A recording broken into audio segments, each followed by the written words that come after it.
let's talk about what you want to talk about. Hands in the air, man, and where there go. You're starting us off. Moose Jaws. Where are we? So for those that don't follow that closely, Moose Jaws is this movie I've been threatening to make for a while now. It's Jaws, but with a moose instead of a shark. And every time you tell somebody the story, you know, like, what is it? You explain it, they laugh, just kind of like when you guys did chuckle. And then when I follow it up with like, do you have any money? People are like, fuck no. So it's a cute anecdote for people, but they don't want to invest in it. However, Lionsgate, we worked with twice back to back. They did the home video on Jay and Silent Bob reboot and did so well that they asked us if we wanted to make another movie, and we were like Clerks 3, and so they were our full partner on that. They didn't just have home video, they financed the whole movie. So when we were in the throes of Clerks 3, post-production, there's a point in every production with every producing entity that you hope you get to eventually where they, you know, play footsie and they're like, so what are you doing next? What are you thinking about doing next? And that's a very coy way of like saying that they want to be in business with you again. So they were like, what are you thinking about doing next? And I was like, well, there's two things. One is this movie we've been trying to get off the ground with Universal for the last 5 years, and it's called Mallrats 2. Oh. And they were like, what's the problem? I was like, Universal never remembers they own Mallrats 1. And it's a low priority to them because, like, when I bring in a script, they just read it and they're like, this is neither fast nor furious. Why do we do it? So they said, oh, well, we co-pro with Universal all the time. Which is like, they'll partner up. So Universal will take either domestic or foreign, and Lionsgate will take whatever's left on the other side. So like, let us get into it. So they've been talking about that for the last year and a half, 2 years. So there's a good possibility that Mallrats 2 winds up happening. So that depends on Universal. So Lionsgate was like, do you have anything that you want to do that Universal doesn't own? I said, yeah, there's this movie I've been wanting to do for a couple of years now. I said, what is it? It's Moose Jaws. Like, what is it? I said, it's Jaws with a moose instead of a shark. And they were like, how much is it? And I was like, we got a budget for like $3 million. And they were like, we'll make 4 of them. So, looks like Moose Jaws is finally going to happen. First up is I'm honestly shocked it's taken me this long to put that together. I feel like Cocaine Bear really helped. Thank you, Elizabeth Banks. Oh, I looked up, she's not dead. But the next movie we're shooting is called the 4:30 movie, and it's what we start shooting in August if SAG doesn't go on strike. Right now, the Writers Guild's on strike. DGA opted not to strike and made a deal with AMPTP, and all that's left now is to see if SAG goes on strike. SAG body has voted overwhelmingly to give authorization to strike if a deal can't be struck. And if that's the case, then we're all out of work for a little while. However, since our 4:30 movie is like a $3 million or under movie, SAG has said they won't fuck with us. They won't shut down low-budget films. The idea of like getting everyone to stop working is productions that will have an effect on the business, i.e. your fucking $50 to $100 to $200 million movies. When those get shut down, like everything gets shut down.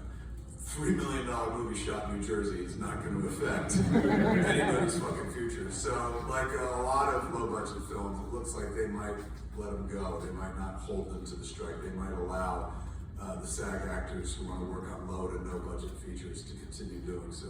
Because people got to eat. And at the end of the day, like the strike costs people a lot of money and stuff. It costs people jobs. So I bought a movie theater in my hometown last year with my friends. The movie theater I grew up at, going to when I was a kid. And the moment I bought it, I was like, well, that's a fucking set, man. Like, you know, that's an interesting place to shoot a fucking movie. And so a lot of people assume that, like, oh, you're gonna make like ushers, like Clerks? I'm like, no. I've already done that. I was never an usher, so it would feel like cheating, you know, to be like, it sucks working in a movie theater. It sucks working at a convenience store. Why would working at a movie theater ever be bad? Like, I would have never had that point of view. So instead, it's this movie that takes place in 1986, and it's about what me and my friends used to do all the time: pay for one movie and then go to see 3, 4 others. The movie theater I own is a little multiplex, got 5 screens. So we're going to shoot that movie in August, and then after that, it looks like it may be Moose Jaws country fun. Fingers crossed. All right, what else we got? Yes, right there. She's good, man. My mom, for those who don't follow that closely, spent up till about 2-3 weeks ago, was in the hospital for a good 10-11 weeks, man. She first went in with a heart thing, and then the heart thing turned into perforated large intestine, lower intestine, and then she had pneumonia on top of it. It got to the place where my brother and sister were like, the doctor today told us we have to look into hospice. And I was like, well, we're at a hospice. And they're like, this is a hospital. Hospice is something else. I was like, what is it? And they explained it. I was like, what the fuck? So it was kind of scary, touch and go. She bounced back in a big bad way. So she went home 2-3 weeks ago and is doing wonderful. The big fruit thing. I've been lucky. I lost my dad like 20 years ago and stuff, and I've had mom ever since still, and she's unfucking killable, man. She's always going through some physical hell or some health hell and stuff, but so far so good. But she is 77, and you know, your chances of bouncing back, yeah, they start waning the older one gets. So it looked like that this year was going to be our moment of truth, but so far, so good. She's home. I go see her tomorrow night when I leave here. I fly to Florida, and I'm there for like 4 days. But thank you. But when she was in the hospital, like my mom got this cat when my dad died 20 years ago, Princess. And the cat is like still alive and vital as fuck. It's not even one of those crotchety old fucking put it down type cats. It's like she jumps around, she never knows she's fucking 20. So the whole time my mom was in the hospital, she was talking about like Princess, like talking about like, I can't die, we'll take care of Princess and shit. And so we were like terrified, me and my brother and sister, that like something was gonna happen to that cat while mom was away, because it felt like she was living for the cat. And if like she got home and it's like, Mom, the cat died, it's like, oh my God, we lose my mother. So we were all taking extra good care of this fucking cat that none of us really like. And I feel like mutual, she didn't give a fuck about any of us except my mom and shit.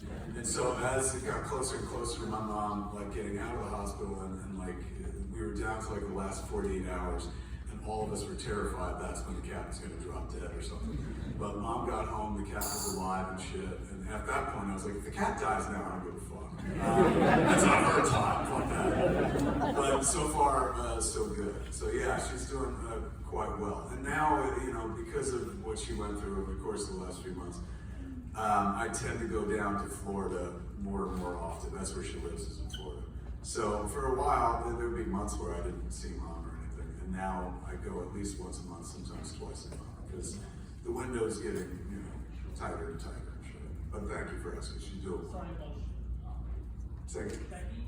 Shecky, oh, fucking Shecky, yeah, God, you're bringing up all the sad shit. Shecky was my miniature dachshund who made it to age 18, showed no sign of fucking aging or wear and tear, plucky as fuck. Then I went to see my mom while my mom was sick, and when I came back home, Jennifer told me and Harley came back, because Harley went down to see my mom with me. We got back to the house and Jennifer's like, I need you both to sit down. And I was like, oh my God, like, are we getting divorced? And she was like, we lost Shecky. And I was like, well, where is she? Let's find her. And she was like, no, we lost Shecky. And I'm like, that's impossible. Like, I only left 8 days ago and the dog was in great fucking shape. She wasn't even sick, had not so much as a cold. What are you talking about? And my wife had just gotten these 2 German Shepherds while I was on the convenience tour. She wanted to get a puppy, because Shecky went with me on the tour. Jen was lonely and shit. So she rescued a German Shepherd puppy. But when she went to rescue the puppy, they were like, and this is the puppy's mother. And so they brought out the German Shepherd, and Jennifer was like, I can't pick, and she took them both. So we went from like fucking no German Shepherds to 2 German Shepherds. And you know, Shecky was 18, and she was a miniature dachshund, and she had grown up with dogs. My first dogs that I had with Jen, Mulder and Scully, we were big X-Files fans.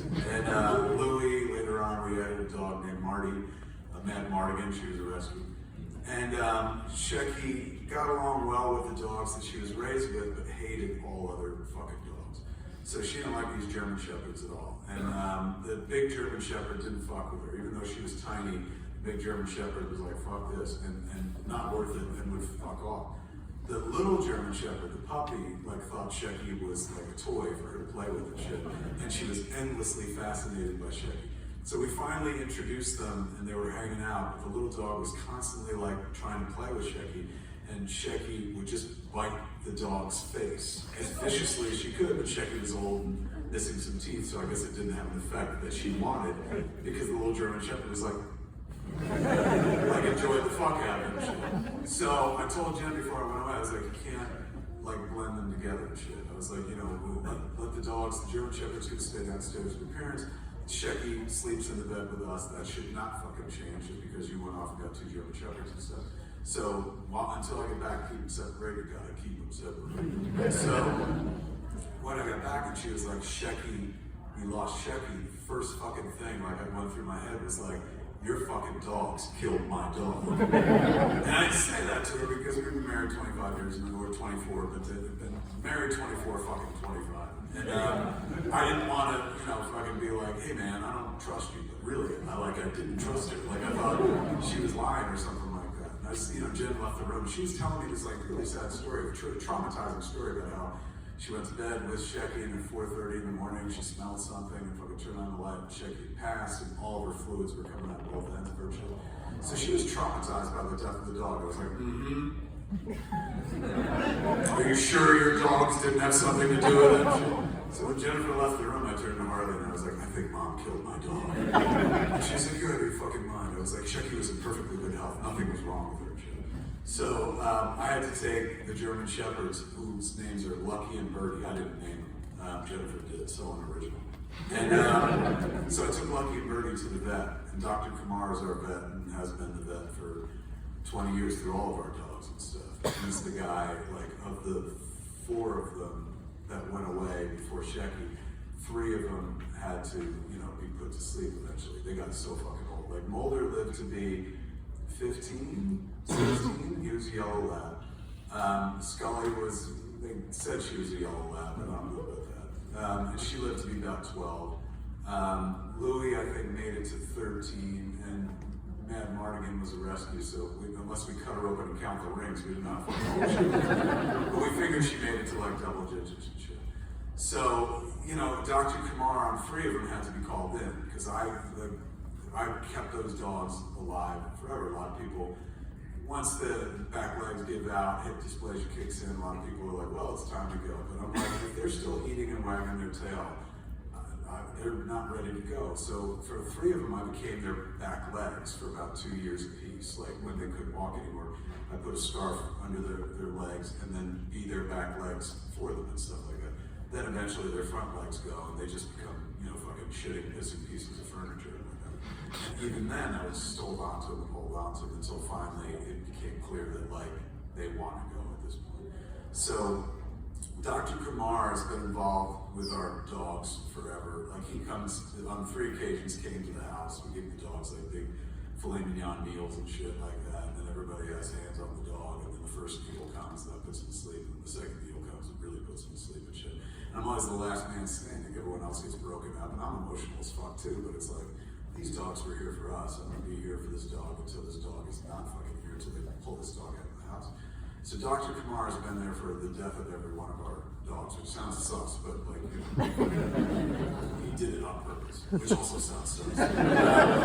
So when I took the 2 German Shepherds in to get their shots, like, he was like, oh my God, he's going, boy, oh boy, like fucking, I can't believe you won't stop. You know, 1 just left and now you've got 2 others and shit. I was like, yeah, we're going. And he's like, they're perfectly healthy. And I was like, okay. I said, can I talk to you for a second? And he's like, yeah, what's up? And I was like, you picked up Shecky, right? And he was like, yeah, this is sad. He's going, but yeah, I can't pick Shecky up. I was like, did you notice any foul play?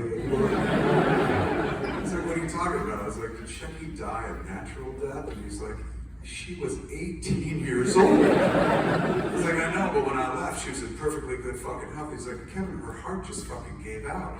He's like you can't, anything over 14 years with a dog is a gift.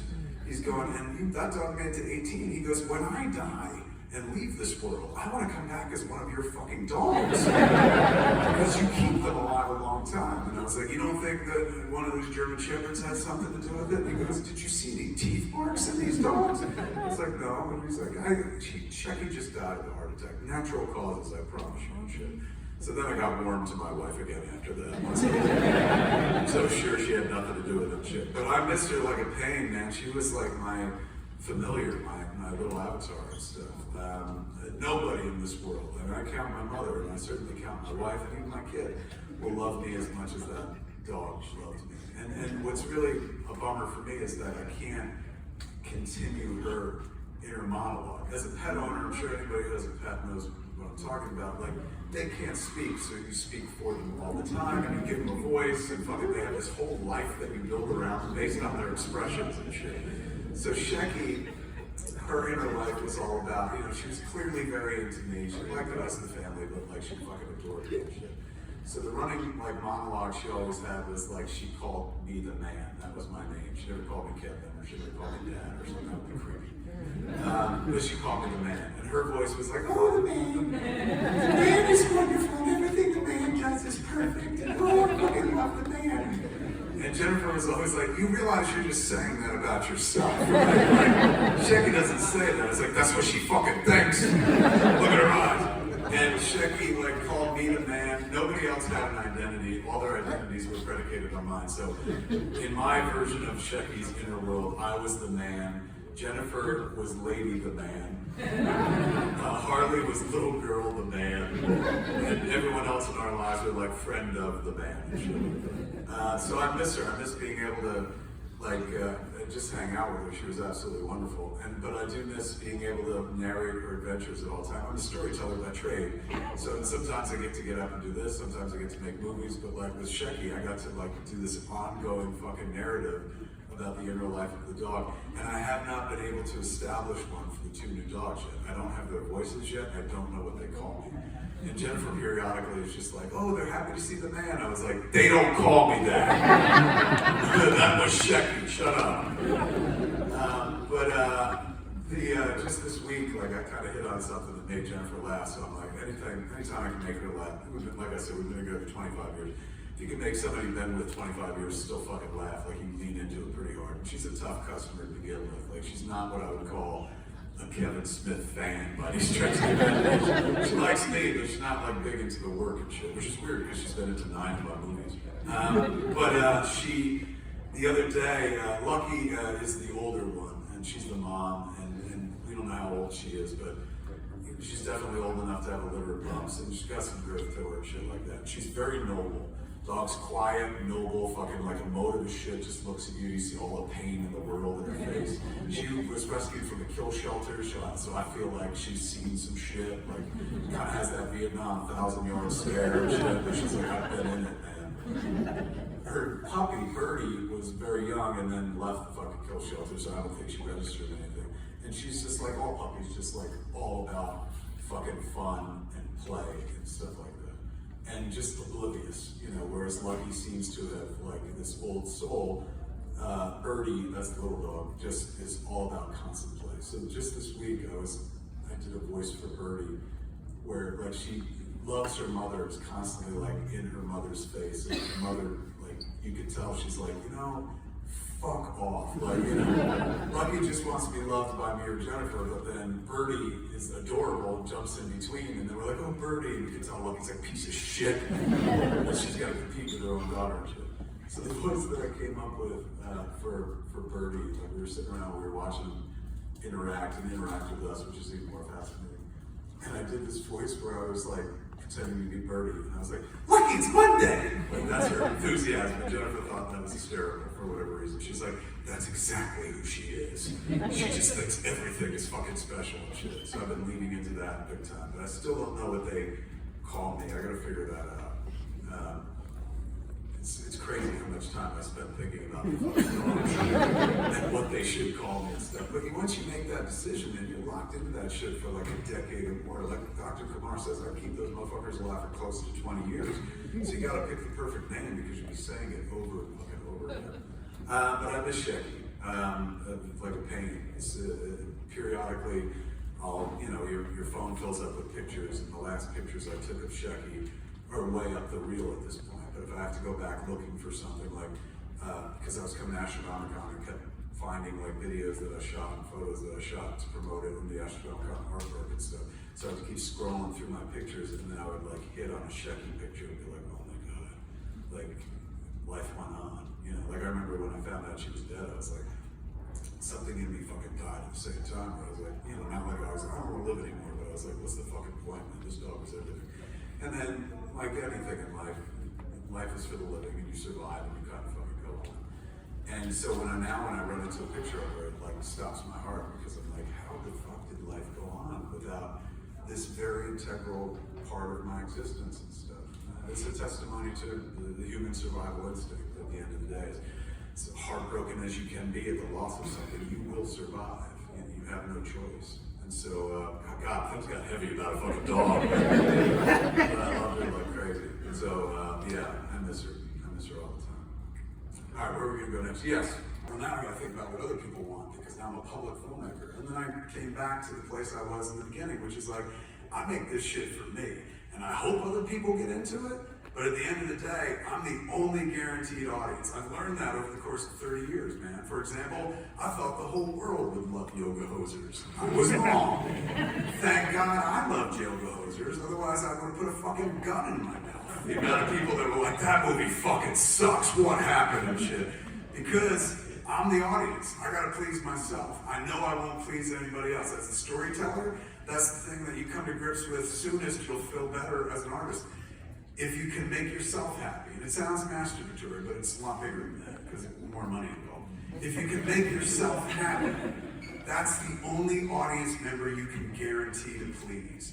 You know, I can make fucking Clerks 4 and shit, and know that like if I hit a certain amount of beats, people will be like, well, I like Clerks 1 to 3, so 4 is up my alley and shit like that. But I can't guarantee that's gonna happen. Kevin Feige, you know, the fucking father of the Marvel Universe, you know, he can fucking put together a movie that he's pretty sure is gonna make a couple $100 million. But I guarantee you on fucking Thursday night before it opens, he clenches his asshole as well. Going like, what if they hate it this time? Because no fucking movie is guaranteed. Nothing is guaranteed in this life. You can't bank on anybody fucking liking it. One day they could just all turn on you. So, as a storyteller, my only job is to make sure I'm happy, because I'll live with that movie from now until the end of fucking time, until I drop dead. Other people will move on from that shit, but it will always be a part of me, just like my kid is a part of me, just like these movies are my children. So I gotta love each one of them so fucking hardcore and individually that if the rest of the world is like, go fuck yourself, this is terrible, I could still feel like I didn't waste my time or anybody else's time. Maybe some money, but that's the crapshoot that a financier takes. Is that good? Let's do one more, and then we'll send you all into that good night. Yes. No worries. Well, you kind of touched up on this, but I mean, with Clerks 4, I don't want to get any spoilers out for those that haven't seen 3, which I thought was amazing. I mean, I'm a part of Ghostbusters Detroit. I mean, we had Ghostbusters 3 crying, and then Clerks 3, and it's like, man, this is an emotional roller coaster. Yeah. But now, do you think there's a possibility that you making kind of your own Degrassi, the next generation, with how you kind of made Clerks 3 end up? We could absolutely go on, but I feel like we stuck, personally, I feel like I stuck the landing so well that it would be, I don't think I'm going to allow myself another bite of the apple, at that particular apple. Like I rolled the bones on what I did with Clerks 3, and I was like, this is it. Because what would, I mean, if you haven't seen it yet, who hasn't seen Clerks 3 yet? I won't get mad. What the fuck, man? I'm gonna spoil it for you if you haven't seen it, because that's your problem. You have Dante dies, the main character dies. And a lot of people were like, what the fuck? How could you kill him off and shit like that? Brian O'Halloran, who plays Dante, most of all, was like, what the fuck, man? And I was like, well, he said when I gave him the script, he was like, you finally did it. Because I tried to kill Dante in Clerks, in the very original movie. Somebody comes in and shoots it at the end of the movie, and then we cut that ending off. So when Brian read the script, he was just like, you finally fucking did it, man. You finally got your way and you killed Dante. I was like, I've been trying to do it for like 25 years. So yeah, man, I finally, the fucking coyote finally gets the Roadrunner in this movie and shit. And I was like, what'd you think? He's like, oh, I love it. He gave me a swan song to go out on and shit. And Brian is absolutely amazing in the movie. He's so absolutely wonderful. So if he has to go, he goes incredibly well. So he said, he's like, I love what you give me to do.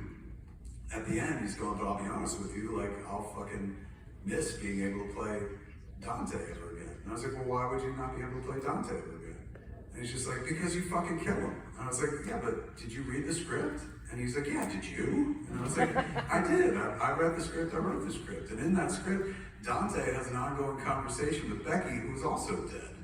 I was like, so why couldn't fucking Randall have an ongoing conversation with Dante, who's also fucking dead? And Brian was like, oh. I said, if that doesn't work, then there's a version of Clerks 4 that opens with Randall reading the Necronomicon over Dante's grave. And then we go from there. Keep sharing time this evening. I cannot thank you enough for joining us. Astronomicon. I'll be here all day tomorrow. So come see me and my friends. Thank you for being here. I love you all. Go home safely. Good night.